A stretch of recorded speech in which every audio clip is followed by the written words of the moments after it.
Serious, what is the scariest experience you have gone through? Someone breaking into my house last year. It was really early in the pandemic and my wife was in the bedroom asleep. I was in the living room with headphones and playing video games with some friends while my son was asleep in his little john next to me. Was maybe 8 PM. Basically I stood up and took my headphones off and turned around just in time to see this freaking guy in a bright red ski mask, which is way scarier than black it turns out, opening up the doors into the living room dining room area I'm in. Nearly crap myself. He pauses. I'm like frozen for a second but then stammer out get the frick out of my house and he just lunges at me. Like, he wasn't armed. He wasn't bigger than me. I think he just panicked and thought he could knock me down and run. Or worse. But it turns out when someone breaks into your house and your entire family is home and your child is now crying while you fight a tweaker in your living room, some really primal crap kicks in. And I fought the guy until I had him in like my approximation of a chokehold, not a fighter, before shouting for my wife to call the police, who arrived like instantly because my friends heard the entire thing on through Discord and one of them called the police. Was over in under 5 minutes but I couldn't use headphones anymore while I gamed in that room. We've since moved. I don't like having my back to doors, and I had to get a few stitches on my hand from how I fell. Well done my dude. My husband calling me to tell me his brother killed his parents and that I needed to get the dogs and myself out of the house immediately in case his brother was on his way to our house. I was incredibly fortunate that a neighbor let me hide the dogs in her garage and come in until my husband gave me the all clear to go home. This is horrible. I am so sorry. My mom was in ICU for a month when I was 18. She'd come out of ICU and been moved to a regular room and she seemed to be getting better. I had a scholarship to college and she told me to go. I did and I didn't want to go. This was my one shot, you know, but I wanted to stay and be there for her. But she told me to go, so I did. Second day of classes I got a call at 5 AM. She'd arrested. She had no living will so they brought her back and she was on life support but had no brain activity. I had to sign the papers to turn off the machines. I was 18 and she was my only family. I'm 51 now and I'm tearing up as I write this. I killed my mother. Yes, I know. Brain dead. They did scans. The neurologist advised me. I've had counseling. But at the end of the day, I signed papers. They turned off machines. And my mother died. And then I was alone. Make a living will. Don't ever put your children or spouse through what I went through.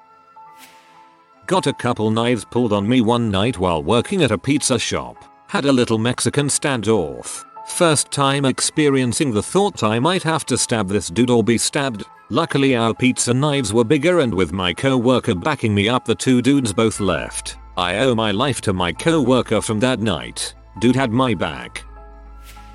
Was doing some mineral exploration work up in Alaska this summer in a very remote mountain range. I was working at a drill site where a grizzly had been spotted at the rig earlier that day and I was naturally a little on edge. I was laying out some wires through very thick brush, couldn't see through it at all, and all of a sudden I hear a really large animal close by, and I smelled the typical wet dog bear smell. Before I had time to react the wire gets ripped out of my hands and dragged into the brush at probably 20 miles per hour. I'm freaking out trying to reach my gun and this massive bull caribou just pops his head out and looks me over, then walks away lol. It's happening right now. My wife is in the ICU with pneumonia on top of a year-plus long battle with cancer, sedated, on a ventilator and barely clinging to life. Her heart could just give out at any time and that's it. I'm literally sitting in her room all night fully expecting to lose her sometime tonight or in the next couple days. I've been through some scary moments in my life, but in a completely different way. This is by far the scariest night of my life. I got caught in a rock slide and fell off a cliff while backpacking. Early spring. Things were starting to melt. We were hiking on a ridge and looking for a way down the side, maybe a 60-70 degree loose scree slope, to a stream about 500 feet below. I was in the lead, heading down at an angle, rocks kicked out from under my feet, and I fell backwards onto my butt. All of a sudden, the entire slope around me began to move en masse, like an island of broken up rocks with me sitting in the middle. I rode it down the hill, bouncing off stuff and trying to stop myself and dig in, but no luck, just picking up speed. At the bottom, the hill dropped off to a 40-feet cliff, and I was launched off with the slide. I landed in a pile of debris and loose stuff that previously came down, including a lot of loose snow, which mostly absorbed the energy. I was mostly okay, muddy, lots of scratches and bruises, a separated shoulder and broken tailbone, but I was able to walk out. My one memory is being in midair, time standing still, and looking to my left at a stove-sized boulder likewise suspended in the air, about 6 feet away. Any good size rock would have killed me. Crossing Taylor's Fields, one of the biggest dangers outdoors. You get a single good slab moving downhill a speed and it will kill.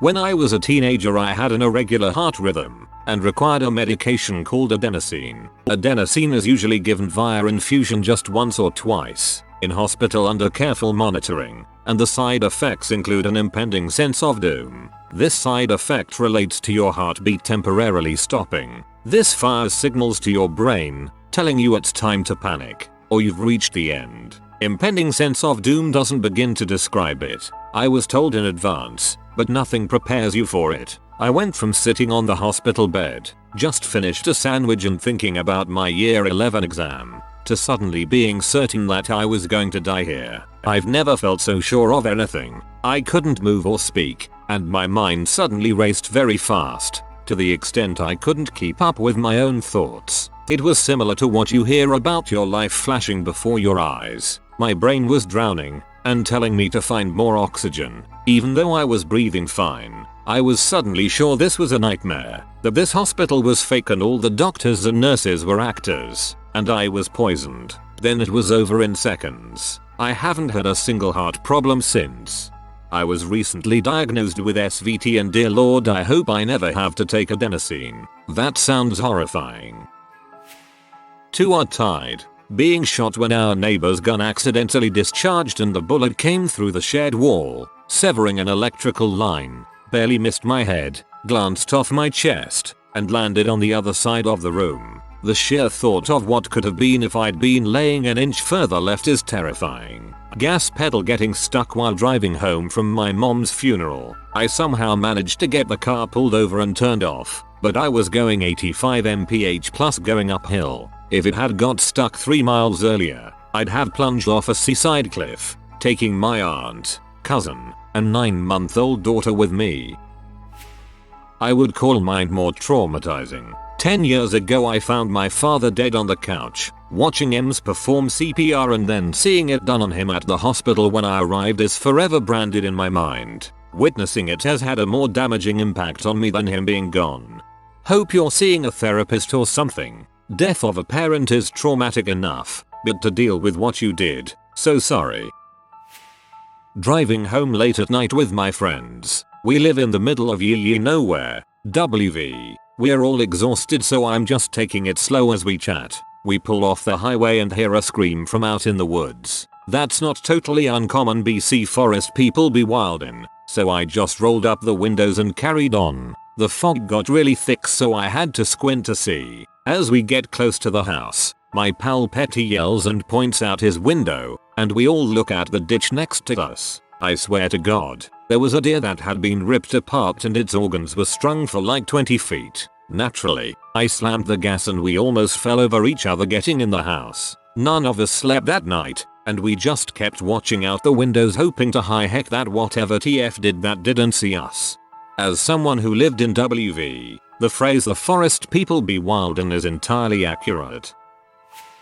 Work in a mental health unit. Only 2 staff on nights. Other staff went to lay down for a few minutes as she was doing a double. Had my back turned for about 15 seconds and a very sick man newly diagnosed with schizophrenia came behind me and got me in a chokehold. One of the scariest positions to be in. Even in our self-defense training our trainers pretty much said, if someone gets you from behind in a hold, do whatever the frick you need to do to live. I'm a pretty small human so I really couldn't move despite flailing like a MF. He had my arms between his legs so I couldn't reach for my panic alarm. Whole time he was singing Tiny Dancer into my ear. Thank whatever higher power is up there another patient had woken up for some Tylenol. I was seeing stars at this point. Could feel my eyes bursting out of my head. I just remember thinking this is how I was going to die and thinking about who would take care of my dog, and then everything went black. Woke up on a medical unit. I guess I'd pointed to a sign last second behind our nursing desk that instructs how to call a code white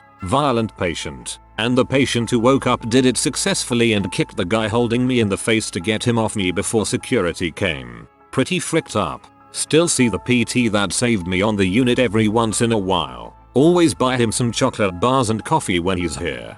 Oh my gosh, this gave my goosebumps. How terrifying. That patient deserves all the love though for saving you that day. My son had his first seizure while I was driving. He was in the backseat and I heard a noise. I looked in the rearview mirror and he was convulsing with blood running out of his mouth. Then he collapsed. I thought he had died. To this day, I don't know how I was able to get off the freeway, call 911, and check his pulse. He was 7 years seizure free on November 29, but that one day changed my life forever.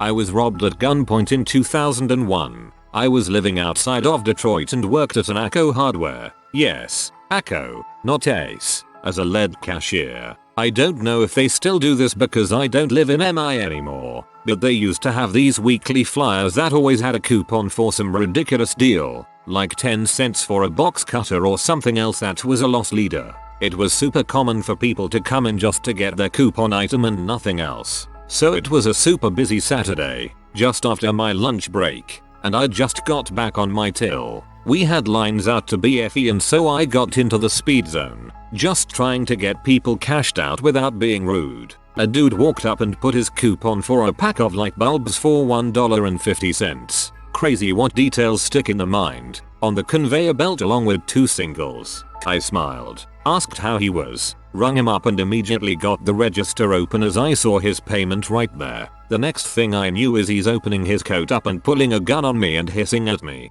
Give me all your money. I crap you not. The first thought I had was, why does he have that toy gun and why is he pointing it at me? I just stood there staring at him in confusion. This peed him off and he cocked the pistol. It was a slide action one. Again, what you remember when? And shoved it closer to me and repeats, I said give me your freaking money. Then it hit me that it was a real gun and I think I just went into autopilot. I took all the money out of my till and just kind of shoved it toward him, and he gathered it up and booked it out the door. I just stood there and my co-worker across the way started calling my name until I finally looked at her with a completely calm face and said, I think someone just robbed me. Then my legs gave out and I just fell down and couldn't stop shaking. It only hit me then how I could have just died. Later, after the statement and the cops and everything, my co-workers and I surmised that it was a friend of someone who worked there, because they knew to hit my till, since I was head cashier, that had the most money in it.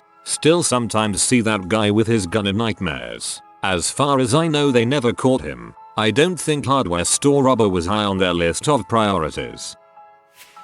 When my dad hired 2 guys to get close to me and become friends of mine with a real intention of robbing and killing me later on. Holy crap, that's awful. Hope you've been able to recover from that. Talk about betrayal. Hearts out for you. My ex-husband pressed a loaded pistol to my forehead and screamed at me because he thought I had cheated on him. I hadn't, but my emotional state was in such a bad condition that all I could think was, just pull the dang trigger. I know I haven't cheated and at least if I'm dead I won't have to be this unhappy anymore. It was not the first nor the last time he hurt me, but I got out eventually after being thrown downstairs, across rooms, threatened with a knife, punched, choked, burned with cigarettes and manipulated to make me think it was my fault. Screw that butthole. I've been there. He had my firearm, and he was sitting there wondering whether he could shoot me, and then himself. He decided against it, for some reason. I got away from him, and he hung himself about 2 weeks later. I don't dance on his grave, but I'm really glad he won't hurt me, or anyone else anymore. Happy you got away from him. Kidney stones. They were only about 1-2 centimeters in size, but the pain they caused me was the worst feeling I've ever experienced. Doctors thought my appendix burst. The worst. I was a kid when I got them, so they took forever to diagnose me. Preteen girls aren't supposed to get kidney stones, lol. I have cheated death 3 times this year. 1. A car accident where a person didn't yield and struck me driver side. I was airborne for a few seconds and flew over the median into a parking lot and hit a parked car. I walked out minor bruises. Same for other person. 2. At 2 AM a couple months ago, carbon monoxide detectors go off in my mom's house. We start opening windows and calling the fire dept as we wait outside. W2 dogs. The minute he opens the front door, the detector starts going off like crazy. He said longer than 20 minutes. We all could have died with the amount that was in the basement caused by a problem with the hot water tank. 3. A large patio chair flying out of the back of a pickup truck which almost smashed my windshield had I not swerved just in time. An angel has my back and is watching out, which I'm grateful for. This is terrifying. You should do yearly updates so we all know you're okay. I was put in jail by some corrupt cops saying that my kid wasn't my kid. He put me in there for welfare fraud, as I was getting food stamps for us both. I had to spend months in jail as I couldn't afford bond and I refused to settle, demanding a jury trial as my kid is my kid. This is all while I'm trying to get treatment for a major tumor, which set me back for months. After that, I couldn't afford both the tumor treatment and a place to live, so I was homeless after jail. I'm still feeling the effects from that a decade later. Taking a 7-hour flight and not knowing if my mom would be alive when I touched down. I don't have a relationship with my mom, but her being rushed to the ICU when I live on the opposite side of the country was depressing. I had a man aggressively scream at and follow me for a good city block as he yelled about what he wanted to do to me about a year and a half ago. I managed to get back to my hotel and have the front desk call the police. Scariest experience of my life. I am convinced the only reason he didn't attack me was because I had my dog with me, who was making it clear she was ready to kick his butt, but I never want to go through that again. The scariest thing was probably the car accident. I didn't know where or who I was. They had to use the jaws of life to get me out. When my daughter was about 2 and was choking on something, I tilted her upside down and beat her back. Nothing came up.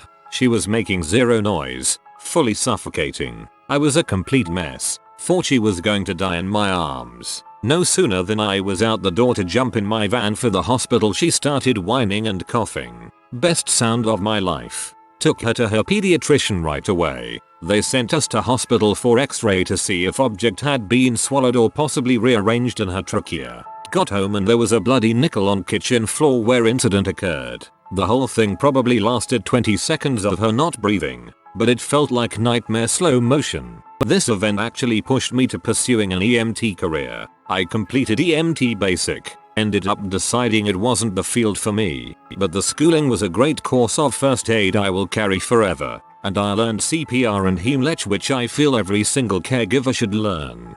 This is my nightmare. With 1 kid, it was easier to keep the environment clean and controlled, but my baby is gonna start crawling soon. With a 5-year-old tornado in the house, I'm gonna have to be extra careful he doesn't leave small choking hazards where the baby can reach. I was visiting some family in Edmonton years and years ago, and they used to have this big fair full of rides and attractions. I wish I could remember the name, sorry. All the rides were your standard carnival rides, the Gravitron, Tilt-A-Whirl, Log Flume, etc. I had gone to many of these traveling fairs in my time and had a good time, so thought nothing of it. After going on a few rides and having fun, I decided to go on that ride that is the boat that goes back and forth before going all the way around. So at the beginning everything seemed fine. However, at a certain point when going back, the safety bar that was supposed to hold me in place just fell forward. It had not locked in and the ride was underway. The ride started heading the other way and the safety bar fell back onto me again. I pulled it as hard towards myself, hoping to lock it into place. Yet when we started heading back, the bar just flopped completely open again. I was crapping myself. I literally thought I was going to fall out of this ride and die. All those carnival horror stories were true. I was fearing. I just wrapped my arms around the bar and held myself with my hands. If worst happened, I would dangle from the bar, I thought. Fortunately, after a rocky ride, it came to an end and I was safe, with maybe only leaving my seat a few inches. I immediately ran to one of the workers after I got off and told them, The ride was shut down for 30 minutes after and I was done having fun for the night. The only other time I've been that scared since was the few times I've had sleep paralysis. I'd say my mother's cancer, but especially her last year. The first ones were bad to the point I would go to her bedroom to see if she was still breathing whenever I felt there was too much silence, but the last one was nightmare. Still remember one day when she had a really bad fever, and while a nurse friend of hers worked on it, I went to my bedroom and lied in like fetal position in my bed crying like a child. I was so dang scared. Being held underwater by some classmates in high school. Not the worst or most damaging thing I've gone through. Not even close to being the worst incident of bullying, but it was the most frightening. Yep, I was 5. A family friend convinced me to go underwater and get his toy. He then sat on me. He was about 12 and was a lot bigger than me. Family found me on the bottom of the pool. They said I was under for 3-4 minutes. He told them I dared him to do it. He's been in a psych ward since his 13th day. He's now in his late 30s, early 40s. And I can't go in a pool ever since. I had found out that the man I had been dating for the last 9 months was an active IV drug user and I couldn't get free from him. I had gotten up to leave for work one morning for my 6:30 shift an hour away. As I was getting ready, I heard his alarm go off. Turns out he had a scheme to take me to work so he could run drugs across the East Coast and use my car, apparently with another female. I told him no, that was not happening, and the next thing I knew I was running for my life because he had a loaded gun hidden between the bed and the nightstand. I remember hearing metal hit the floor and the evil look in his eyes. OMG, that sounds like a real nightmare. I'm so glad you managed to get away.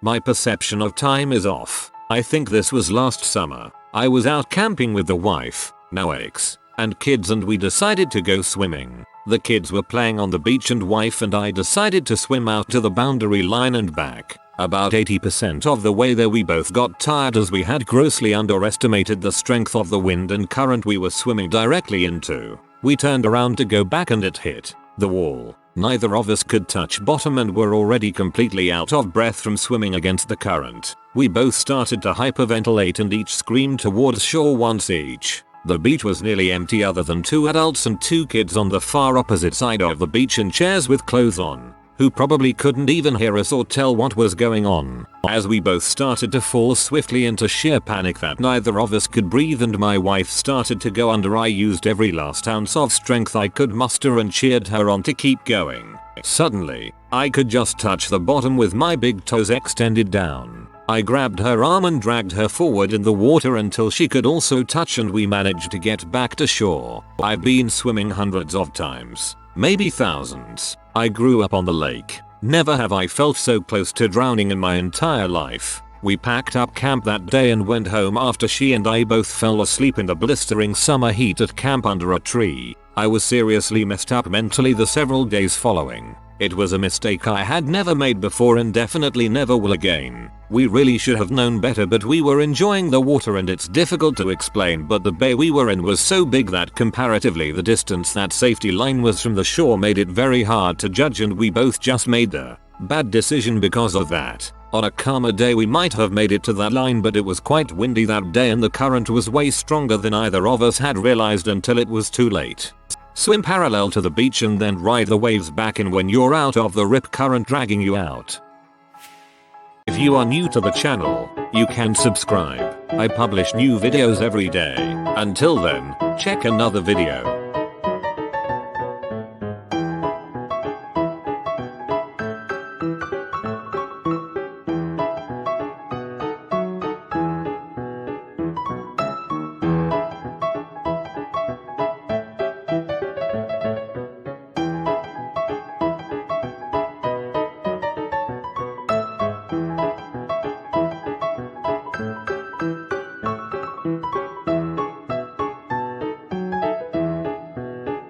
Bye for now.